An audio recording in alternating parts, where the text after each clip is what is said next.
Coming up next on the Holistic Wealth Podcast. That typically is kind of how the flu presents itself. Think about the cold, which tends to be kind of neck up, right?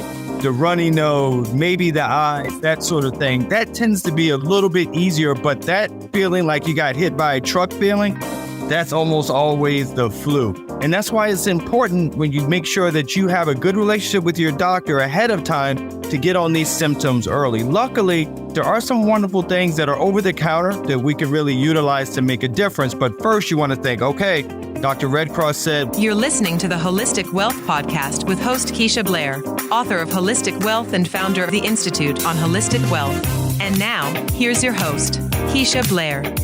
Welcome to the Holistic Wealth Podcast, and I'm your host, Keisha Blair, and today we have a very special guest with us. We have Dr. Ken Redcross, and Dr. Redcross is the author of Bond, the 4 cornerstones of a lasting and caring relationship with your doctor, and founder of a unique concierge service providing patient-first treatment through strategic health services. Dr. Redcross frequently shares his expertise in managing everyday health challenges, embracing both natural and alternative methods of healing. Dr. Redcross earned his MD from Columbia Presbyterian Medical Center in New York, specializing in internal medicine. And you can check out his website at drkenredcross.com. Ken, welcome to the show. It's great to have you here. Thank you. Thank you, Keisha. I've been waiting to be here with you and your followers, so this is great. Thanks for having me. Absolutely. It's great to have you here. And, you know, it's an amazing topic, cold and flu season. We're right into the thick of it. I mean, you tell us more about like any trends you've seen, but right now it's minus 17 here. We have so much snow on the ground. I feel like I'm already coming down with something. Don't say it. Say it isn't so. Well, if you are, Keisha, you pick the best day to come down with something. Because we're going to talk about some things that can definitely make your day better and a lot of your listeners' days better as well. Absolutely. And that's great. So I just wanted to get right into it, Ken. Like, you know, you're right into the thick of things. What are you seeing? What are they saying this cold and flu season will be like for us? So this is interesting, guys. So last year was a little bit more. This year, it's slowly revving up a little bit later. Look, usually we get a peak of the flu in December to February, so it's just coming. So this is the perfect time for us, quite honestly, Keisha, to talk about it so that we can kind of be prepared. Lots of times I'm doing these talks and we're already in the throes of it. And it's kind of hard because they're like, Dr. Redcross, I wish I talked to you 2 weeks ago. So the good thing is with the cold and flu, we kind of know what's coming. And now we know that there are some remedies that I always like to talk about, Keisha, that are closer to the earth, everyone. It doesn't necessarily require my prescription pad. Yeah, no, absolutely. And that's great. That's what we're all about on this show, is taking this holistic approach to health. Love it. Because after we've been through COVID, everybody's concerned about really keeping healthy, about maintaining health, physical and mental health and emotional health in the best way they can. So, Dr. Redcross, what are you telling your patients now about precautions they should be taking, how they should be gearing up for this? Any lifestyle changes that they need to be implementing or thinking about right now? Well, a little bit, Keisha. Quite honestly, it's a little bit of all of the above, right? Number one, you can't talk cold and flu without talking about some things that we can control that are simple, like washing our hands. Right. It may seem so simple, right? We've talked about that since grade school, but we don't always do it long enough, and we always don't do it properly. Long enough, everyone, is being able to sing happy birthday to me. That should be about 20 seconds. And not just like my kids sometimes when they were little, they would wash just their fingertips. That's not enough. You need to make sure you're washing your entire hand and your nails as well. The other thing is we get to that diet thing. I always say that food is medicine. And Keisha, it really and truly is. 3 important vitamins that I want you guys to leave with: vitamin C, D, and E. C, we all know when it comes to colds. We've grown up knowing the importance. But vitamin D is so important for our immunity. You mentioned that COVID word before. We learned how important vitamin D was during that time. And then vitamin E is also important because vitamin E is a natural antioxidant, everyone. So those are the vitamins that you definitely want to be thinking about this time of year, making sure you're washing your hands and making sure you're getting the right amount of rest each and every night as well, which should be about 7.5 hours a day. That's kind of what the CDC says here in the United States. That's unbelievable, because you mentioned vitamin E. Yeah. And a while ago, I was like, really? I know a lot of people are thinking, I didn't really think vitamin E was really implicated in this cold and flu season remedy type thing. So you're saying that we should absolutely incorporate vitamin E too? Look, you can incorporate vitamin E. The good thing here, guys, with vitamin E, it's kind of easy to get. You can get that out of a lot of different seeds that we have in our diet. You can get that, easily. Vitamin D is the tough one because vitamin D is not plentiful. See, people will say milk and that sort of thing, but milk is fortified with D, meaning that it's added. You can get it from fatty fish livers, but I don't know about you. I don't know how many people eat fatty fish livers to get enough vitamin D. So that's one of those things you have to supplement. And vitamin C, once again, we've kind of grown up noticing the importance of vitamin C, but vitamin E is starting to get a little more bring to light a little bit more now too. I know, like me, right now, it's so cold outside. I feel like I'm coming down with something already, just even looking out my window. And I'm wondering, how do I differentiate between the symptoms of a cold and a flu? So like for those listening in and they're like, every year I get sick and I wonder, is this just a common cold or should I be concerned that this is the flu? Can you tell us how we can do that and when we need to see a doctor? Yeah, no, that's a great question there, Keisha. Look, one of the big things is that when you're thinking about flu, everyone, think more about those body aches. And then the second thing, think about the fever. That typically is kind of how the flu presents itself. Think about the cold, which tends to be kind of neck up, right? The runny nose, maybe the eye, that sort of thing. That tends to be a little bit easier, but that feeling like you got hit by a truck feeling, that's almost always the flu. And that's why it's important when you make sure that you have a good relationship with your doctor ahead of time to get on these symptoms early. Luckily, there are some wonderful things that are over the counter that we can really utilize to make a difference. But first, you want to think, okay, Dr. Redcross said, well, maybe this is a cold. I'm having a lot of upper airway stuff, but gosh, I'm having body aches. That's probably the flu. Yeah, no, that's good to know for sure in terms of looking out for the different symptoms and being able to differentiate and when we need to get to a doctor. I think a lot of people kind of wait till the last minute until they're in problems. And then it's just, so Dr. Redcross, what about people with autoimmune illnesses, people going through cancer treatment? I mean, we'll do them separately, diabetics. But I know for a lot of our audience listening into this show, some of them do have pre-existing conditions. And so I wanted to get your take on how they as well could, effectively manage themselves through cold and flu season, especially since depending on where you are in North America or around the world, they're saying, we see COVID trending, like in some cases it's spiking along with the flu. Yeah. So I know a lot of people have concerns about, well, should I be worried if I have this condition and I don't want to go out there and get sick? So one of our listeners is actually diabetic and he struggles with his insulin medications during cold and flu season. And he wanted me to ask and pose the question, because we did take some listener questions before the episode for you.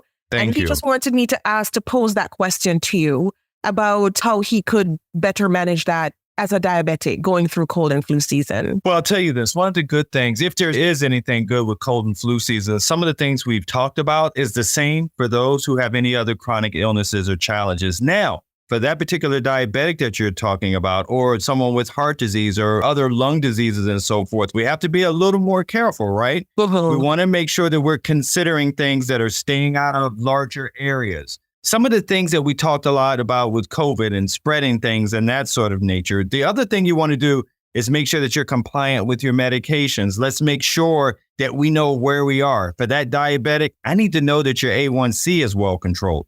Because if you're not well controlled and your blood sugars are high, guess what? You're set up to get sicker than someone like myself who doesn't have sugar challenges. Yeah. So when you have these chronic challenges and so forth, realize that I almost like to think of you as having an extra force field around you, that we need to think about that, like when you're in these big groups and so forth.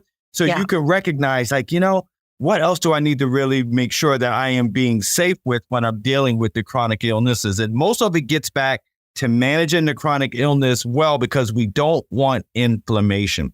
Inflammation in our body, everyone, causes what I call dis-ease. And so we need to keep that inflammation down, and especially during cold and flu season with something like diabetes, other lung diseases, or heart disease. No, absolutely. I love that you brought up inflammation because I know a lot of people think about that. I have arthritis, so I think about that. I suffer from it. So I think about how I keep that, inflammation down. So just because you brought that up, which is amazing. Yeah. Are there some ways we can at home in our daily lives just keep down that inflammation by just implementing methods at home? Some of the things that I love, believe it or not. So I mentioned vitamin D earlier because I talked about vitamin D for immunity. But once again, vitamin D as a base helps with a lot of those markers and things when you talk about inflammation. There's also other ways to make sure that you're keeping down what I call the S word, Keisha, which is stress. I'll only say it on this show because I won't give it power. Right. Word. But believe it or not, that is a big issue. When you're talking about inflammation in our bodies, in our heart, the blood vessels to our heart, the blood vessels to our brains, those things are all important. And guess what? We can control it. We can control it, whether you want to do that being more mindful, whether you're a meditator or an exerciser or what have you. But if you take one thing from the show today to help bring down inflammation, it's that S word reduction. If you can get a hold of that, and figure out how you can wrap your hands around that, that will do a big number in bringing down that inflammation. Yeah, that's amazing. Great advice. And so for people listening in, we had another question coming in from someone who has cancer, is going through breast cancer treatments, doing chemotherapy, and will start a round of radiation soon. How can cancer patients keep safe this cold and flu season? Are there any other precautions they should be taking? I mean, you mentioned quite a bit for those who are already so immunocompromised. Yeah, and especially that particular one. And once again, many blessings to her for continued healing. And one of the things that's important as well is to make sure that she is not exposing herself while she's going through the chemo and the radiation as well.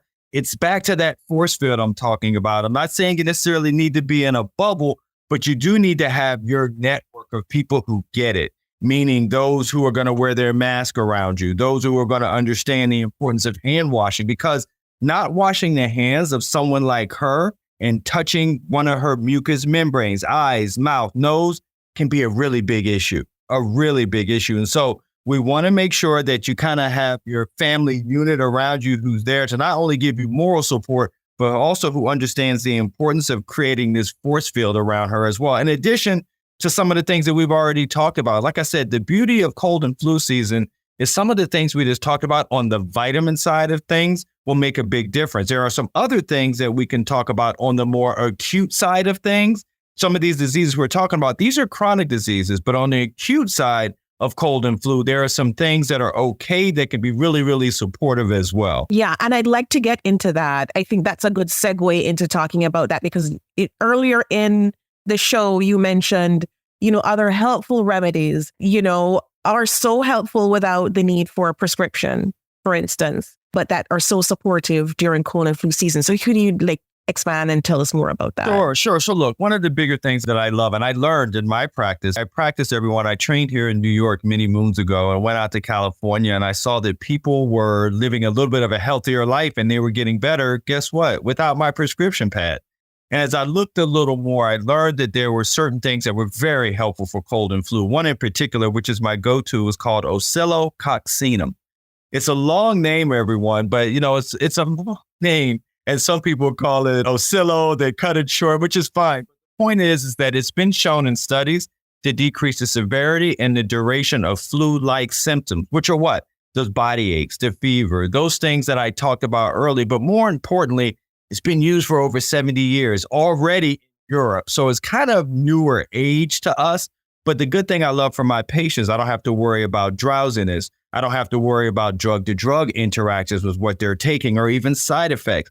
That's something I can't say a lot about things that, once again, are on the Western side of healing. So oscillococcinum was nice and safe for any kids that are 2 years of age and older, which was good for my twins at the time because this was kind of my mainstay of therapy for them. There's also cold calm, getting back to where we were deciding what's the difference between a cold and a flu. So if you realize you don't have those body aches and so forth, oscillococcinum may not be what you reach for, which I love because they're little pellets, everyone. You put them in under your tongue so you don't need water or anything. Cold calm are actually melt-away tablets when you have those cold symptoms, runny nose, stuffy nose, congestion. I like that because there's no artificial favors. Once again, I don't have to worry about drug-to-drug interactions with any patients. And I also like the fact, again, this is great for families on the go, like a lot of us are during this holiday season. It melts away. So making life easier for the parent on the go, especially when you have twins like myself, it's important to make our life as easy as possible. And then there's also throat calm. Sometimes people have a sore throat that may not necessarily be from strep. Strep does require an antibiotic, but most of them are viral, everyone. And so something that is another homeopathic remedy, throat calm, is very beneficial. Now, throat calm and cold calm are for children who are 4 years of age and older, or adults, of course. So anyone 4 years of age and older are very important versus us still 2 years of age and older. So look, these are important things that are over the counter, don't require a prescription, things you don't have to worry about as far as drug-to-drug interaction and side effects. So that's a big win. It's a big win for my practice and for those who are open to more holistic, or let's say most remedies that are a little bit closer to the earth. No, absolutely. And I've used it with my kids, so I can attest to the fact that it was so helpful, especially as you said, right, when the kids were really young, like 2 years old. My aunt is a nurse in New York City and used to send me batches of Usalo. And that's a good aunt. That's a good aunt, right? It was so helpful because the kids would love it too. They love the taste. Yeah. Like the little pellets that come in these nice little small packages. Unit doses. Yeah. Unit doses. And for me as a mom, it was just so much more beneficial than giving this colored syrup that seemed to have like lots of artificial flavoring. Thank you. That's where I was going to go. That's where I was going to go with it. Yeah, you may be able to clean the carpet with those. You maybe could, but I brought up the unit doses of Usalo. That's the other thing I love about it, is that I already know what dose to take. Right. It's there. You know, when you deal with those other artificial flavor stuff, you put it in this little cup and you're pouring over. How much are you really getting? What are you really getting? And so you're absolutely right. Yeah, no, absolutely. And when the kids are fussy and crying, it inevitably just weighs thin. So definitely, I love that. And so Dr. Redcross will be doing a part 2 to this interview as well. So for this first part, are there any other, in terms of preventative or, managing through cold and flu season, anything else that you would want to leave with the audience? I know you've covered extensively, several things already, but anything else you can think of that I may not have brought up, feel free to share, or anything else that you think people should be doing, in their daily lives for this season. So it's going to be similar to what we do with some of those who have the chronic illness. There are 2 other things that I'll mention, and that's making sure that you stay properly hydrated, because when you are dehydrated, everyone, you are a setup for a cold or a flu, believe me. And so you want to make sure. In fact, I always say that when you go into the restroom, the urine should be clear. That's a great indication that you are perfectly hydrated. So that's kind of a doctor's way of looking at it. The other thing is you got to make sure you're moving your body. Whatever that looks like for you, you need to do that, because that also boosts the immune system and also boosts the endorphins, which are those hormones that make us feel good. So those are other things that are part of cold and flu, and really, especially those with chronic diseases as well. That should be a mainstay of therapy also. Absolutely. And so we'll wrap up with that. Good words of advice. I think that was amazing for our listeners listening in. Right. So Dr. Redcross, thank you so much for joining us today. It was amazing having you here. Thank you for having me on. Stay well, everyone. The Holistic Wealth Podcast with Keisha Blair is brought to you by... Have you joined the Institute on Holistic Wealth? If you haven't already, what are you waiting for? Choose your membership plan at the Institute on Holistic Wealth/memberships to join. As a member, you'll get access to free worksheets, advice, coaching, and an intentional design workshop. As you start to live a more holistically wealthy lifestyle, you'll want to stay for a very long time. So go to Institute on Holistic Wealth/memberships to join. If you haven't read the book yet, pick up a copy of the award-winning best-selling Holistic Wealth 36 Life Lessons to help you recover from disruption, find your life purpose, and achieve financial freedom.